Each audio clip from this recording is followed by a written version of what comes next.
Positibo ang reaksyon ng ilang tindero sa planong gawing public market ang palengke ng Cauayan City. Ngunit may ilan ding nangangamba sa mga posibleng pagbabagong kaakibat nito, partikular ng usapin ng pag-shuffle o paglilipat ng kanilang pwesto. Sa panayam ng Bomba Radyo Cauayan kay Marites Barulo, isang matagal ng tindera ng gulay sa palengke, inihayag niyang suportado niya ang hakbang na ito. Anya, makatutulong ito upang mas makilala ang palengke at makahikayat ng mas maraming mamimili.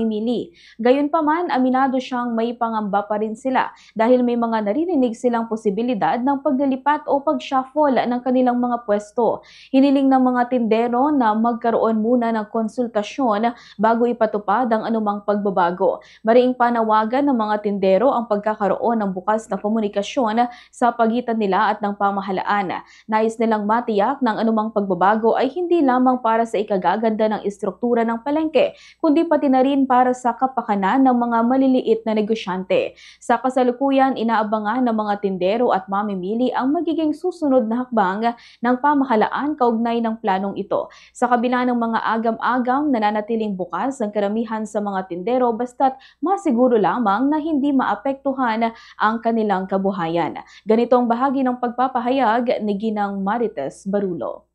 Kahit na pagiging public ko. Kasi sa nahihirapan maraming nabayarin. Dati lang sa public market kasi noon, konti lang yung mga binabayaran namin. Wala yung mga bayarin, wala yung mga ticket, pag hindi kami nakakabayad, nakokolekt nila yung mga papag namin, lalo pag may Yes. sa kanila. Yes po. Yung sabi nila, tagal na ang franchise.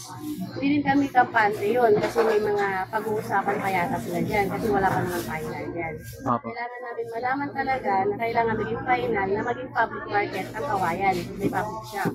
Or Yes po. hindi siya magiging private talaga.